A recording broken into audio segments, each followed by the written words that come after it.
for some reason, apparently I've seen almost your entire catalog. So it was pretty cool to jump into to 97 minutes. Nice. How did you get involved with this particular project? Well, to be really honest, it's more of a hired gun kind of project. That project had been existing to my understanding, and this is, like I said, this is a little bit coming from third parties because I don't know. It's been existing for quite a while. They had a different director for that for a while, and then something happened, maybe COVID or something, and then it left. Like so. After that, I got along with the guys from Black Hanger Studios, produced Jake Seal, Jamie Thompson, and they were like trying to put this together, and they were asking, would I be available for this? And they told me that it's told me the basics of the thing. I said, yeah, I mean, why not? I had an opening, and it was a very nice opportunity chance to work with, Alec Baldwin, Jonathan Rhys-Meyers, which is, actors that I admired from afar but never obviously worked with. So decided to why don't I give it a shot? Well, yeah, it was definitely an engaging film, and you are known kind of more for your visual style, your cinematography. What kind of decisions as far as those did you bring to this particular film? It's a funny thing because I think what I brought to this film more was the ability to shoot this within the frames of it is. So just to tell you the basics of this film, I was said, there's a movie. There's an airplane. It's been hijacked, whatever. Alec Baldwin, Jonathan Rhys-Meyers, Mana Buring. She wasn't on board then, but later on. Sounds good, right? And I said, yeah, sounds good. Now you have 18 days. Oh, wow. I give you 18 days and I give you 1 week of prep. Are you still interested? And, I'm very bad at saying no to like stupid challenges. Like I'm the person who will be the first one to jump in a icy lake if somebody says, go ahead and do it. So I thought that, let's give it a shot. So I think what I brought in more than anything in this case was the ability to shoot this in 18 days, which to any sane director is like, don't do that. But I wanted to give it a shot, and it was an interesting shot to give. I like the way you said that. 97 minutes, obviously, it kind of suggests, urgency, tension. Little did the viewer know it was happening on your side as well. So I'm sure that kind of played up, helped maintain that atmosphere throughout the movie. You guys are running and gunning, so I'm sure the actors were as well. Yeah, I think that's true, and I think some of that urgency is definitely captured on the screen. But because, like I said, it's 18 days. I was given for 5 days. I say, okay, there's 5 days for Alec, and he's gonna be, in every other shot of the movie. So it's like there's a certain urgency, but also obviously you need to have a professional actor, like really good professional actors, to be able to pull it off within those timeframes. So you can't have too much, especially for the main cast. You can't have too much people who are like, humming and sort of like it was really like the urgency, like, okay, let's go ahead, let's shoot it. Let's worry about it later, kind of way. And and then obviously when you have very little time, the only thing that saved us was the fact that most of the film in the end takes place in an airplane, so there's not too much you can, we had an airplane set, so that's what you have. There's not too much possibilities to alter that set. In that sense, so it's a fixed set, so it's kind of easier to plan everything around it within those tight time frames. Considering you only had a certain amount of days, was it that much more difficult to kind of pull that emotional depth and that authenticity out of your actors' performances? Because we do get some pretty solid performances from everybody, from A to Z. So was that a little bit taxing, to overcome? Yeah, it was. It was, but I think what helped really was this sort of general tension, and it's actually a positive. Like, funnily enough, we had a very positive film crew tension. So it wasn't like there was like people like some sets are can be really like horror, but this Yeah. was actually very, in a way, very well oiled machine. Although we didn't have all the parts we wanted, and we didn't have all the, but you know, for what it is, it's pretty well oiled. So, but there was this tension in the air, which I think helped everybody quite easily. But I think to the biggest, I have to give the most credit to Jonathan Rhys Meyers, who by definition is an actor who has a huge amount of unreleased tension in him. Yeah. And whenever he releases on the set and with the actors he's working around, this kind of thing, you know, everybody wants to, like, he's quite real in his performance, in a very surprisingly real way. I was really amazed by some of the stuff. So I think a lot of actors around him also sort of got that vibe and played off from that, because he was very much obviously in the picture over there. Yeah, he is a huge get, and you kind of mentioned that those two lead actors were already in place when you kind of came on board. But keeping that in mind, was there any hesitation maybe to take on this project because of the situation that was going on with Alec Baldwin? To be really honest, that was never, like, he was already on board before the situation happened. Obviously, it was actually quite weirdly timed, because the fact was that I started off like, all right, interesting film. Let's start thinking about it. Oh, Alec is on board. That sounds amazing. Let's work. And then I almost the next day I read the news. So it was like it was quite soon after I was on board that the news of that happened. And of course my first thinking was like, all right, well, that's it. But Alec was very motivated to continue working, and wanted to keep on working on this one. So that's that. But for me, it was because as soon as I read about the whole thing, and I read what happened over there on the set of Rust, I was like, this is by no means, like, this is not Alec. He didn't. It's not his negligence or anything like that. Like, there's no reason to sort of shy away from working with a professional like that. That's an onset accident which happened because of negligence of, well, most likely of other people, but definitely not of him. So that wasn't a huge issue in my sense when I was thinking about it. But at the same time, I started to, it was of course worry, because I was worried, like, he must be exhausted, and he must be like, it must be the horrible time, the worst possible time to do a movie when you have something like this just happened before. This is the first movie he did right after the accident. So, well, not right, but after the accident. Yeah. So it was something that I was extremely, like, worried about in that sense. But never for a moment did I think that he couldn't do it, or never for a moment did I think that I shouldn't work with him due to that thing. But it did bring some extra layers to the thing. For example, it was really like there was a lot of, like, paparazzi attention in UK for him. People were, I remember there was a guy who was he disguised as a UPS guy, and he had a UPS truck or something like that. And you know how a studio is, there's always these deliveries. Yeah. So he came with can't remember, was the UPS, some other delivery company truck.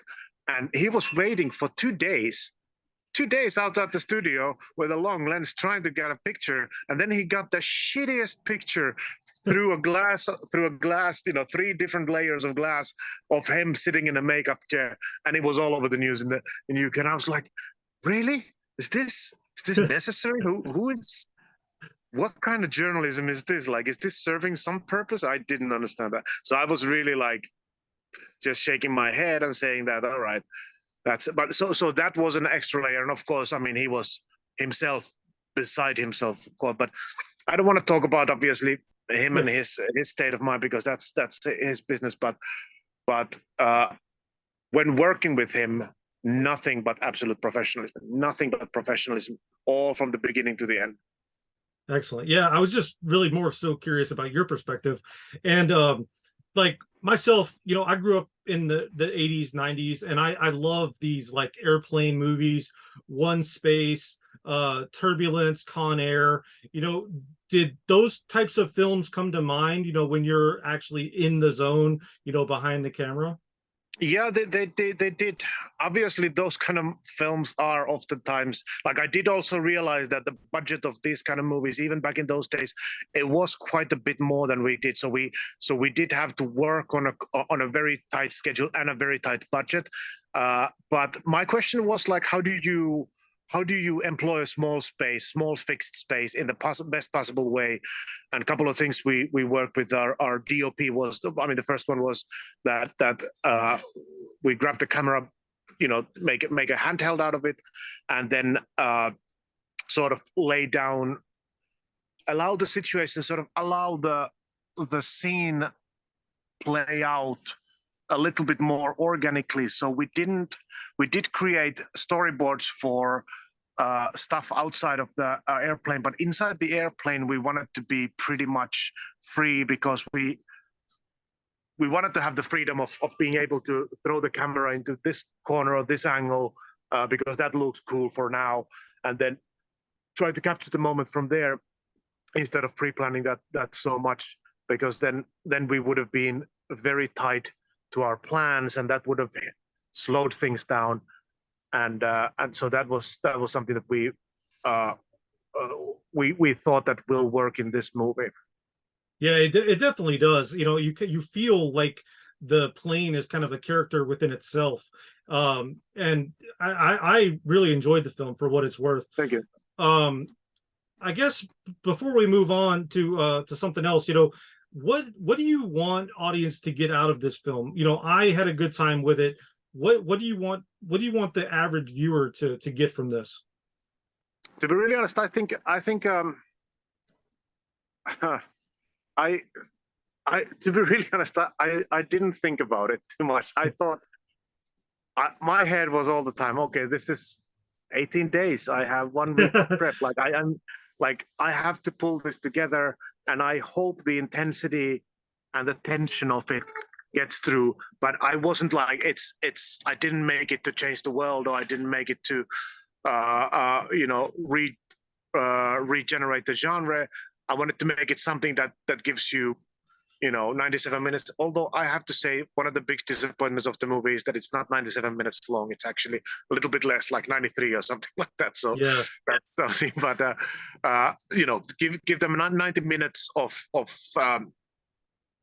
90 minutes of tension, uh, and maybe give them a little bit of respect for flying again, because we take that as a granted. I mean, I just flew over to Japan over last night, and I was like, this is so easy. I was just last night in Finland, and now I'm here in Japan, and you don't even think about it. But it's, in the end, this is a metal tube. This is a metal aluminium tube that is hurling across the air 1,000 miles an hour. If anything goes wrong during that time, it's a shit show and then some. So that was my sort of maybe one thought in the back of my head. Yeah, I couldn't have said it better myself. I before I let you go, I did mention that I've seen most of your films, and I was actually supposed to interview you for Jeepers Creepers, so I have a few Right. Okay. questions about Jeepers Creepers, if you don't Please mind. do. Yeah. Yeah. Excellent. Yeah. So, was it at all daunting to kind of take over an ongoing series? It was. It was. Oh God. I mean, that's a topic that it hurts to talk to me about it, because for what it's worth, I liked the movie, but I know that not all the fans did. A lot of fans hated it, and they have all the right for that. I enjoyed doing the movie. For the parts that I was able to do it the way I wanted to do it, I think it turned out nice. But I also I can hear and listen to some people saying some negative comments about the film. That's fine. It was very hard to take the film. I didn't realize it until I started to work on that movie, and I was like, this is going to be, already before I shot, I knew this is going to be a big hurdle to overcome in many ways, and then the response was quite explosive. So I was like, oh shoot.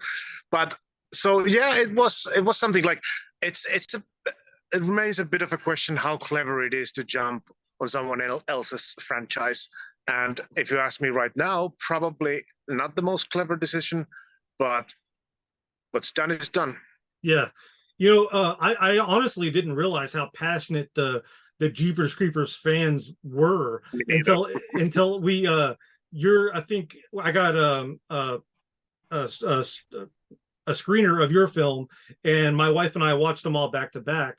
And then I kind of investigated a little bit as to what people were saying, and I was like, holy shit, like these guys live and breathe this stuff. They do. So it's wild. And so keeping that in mind though, how did you prep for the project? Did you watch the old films? Did you read the comics, or did you just kind of jump into it? Yeah, I watched the old film. I didn't read the comics, so I didn't unfortunately actually know too much about the comics. Still don't. But I watched the movies obviously, and just prepared in watching sort of horror from the era.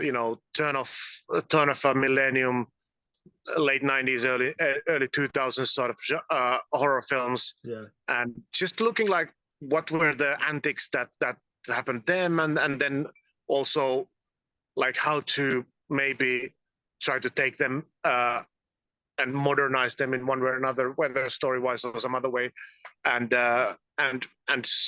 yeah, based on that, then started to build that movie. But no, I didn't research the community in any way, and I think that's not necessarily when you do a movie as a filmmaker.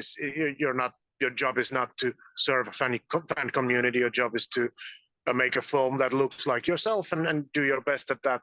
But I didn't really, probably if I had researched a little bit of the community and sort of the, like you said, how they live and breathe it, I probably would have, uh, you know,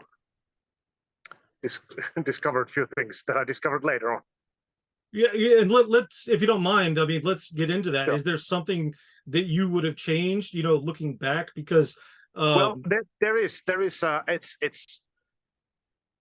it's a project that I was, again, as a hired gun, invited. There was a different director on board first, and then I was hired because that didn't work. I was hired. I think there was something, and so I don't know. Well, I should have thought a little bit more for a few production decisions that ended up, in my opinion, not working on the best possible way for the film, which are very strongly related to the post-production issues and elements over there. Casting wise, I'm pretty happy with everything, but yeah, I think what few decisions that were made during the shoot and how they then transpired in the post-production and how they were handled, I think created issues that were not in any way in my control, and I wasn't very happy about that. So that's something that I should have fought better for. The other thing, which was the fact that it was shot during COVID times, and there was a plan of another block of shooting, which we never were able to do due to COVID, and that meant that we were cut some very essential shooting days and locations and sort of elements that I am personally missing very much in the story to make it a whole. So that's another thing which this is a roundabout way of saying things, and that's the reason, because it's not an old movie, and yeah. if you ask me 5 years from now, maybe I'm more able to go back into some of this stuff. But right now, it's like, Yeah. Well, gotta be look, a bit careful also what you say. But also, I'm looking forward right now in my head, and seeing, okay, what's more looking forward than back. And again, what's done is done. It's a movie that is that, and like I said, for what it's worth, and for anybody, the Jeepers fan who are watching this, I personally am proud of the things that I was able to do the way that I was able to do, and the things that I didn't, then what can I do? I mean, that's can't do anything on that. It is in the end a project, and it's good to know it's a project by the producers. So Jake Seal and Terry Bird were the guys who were calling the shots through the film, and it's whatever is there is very, so it's not like a director vision movie as much as the original movies are, because they were very much movies of the original director. This one is more a movie by a director put in place, but the producers were the ones who had been working on that project for years and years and years before they made it. So it's a little bit of a shared thing in that sense also. Well, hearing that, the fans, what they're going to start, they want the Timo cut next. So we're going to have to make that happen. You know what they want? They want Timo's head cut. That's what they want. So that's fine. And I'm I'm all okay. I'm at peace with this. but that's really the case. Yeah. Well, excellent. Like you said, moving forward, is there anything else you want to mention before I let you go? Perhaps some social media, or what are you working on now? What's coming next? Right. Yeah. Well, right now there's actually two interesting films that I'm working on. The other one is a sci-fi called it goes by the name Project Darwin. Can't tell you too much about that one, but there's another one called Kill Town, which is a really nice script. It's about a town full of serial killers, and an investigative reporter who goes there starts to research for a murder, and it turns out actually everybody in the town is a murderer. So it's a nice, very dark comedy. And then there's two TV shows, kind of an Iron Sky follow-up called Red Planets about communists on Mars, and then a Nordic crime one called Undertaker, which I'm working on as well. So that kind of stuff, TV and movies right now. Awesome, man.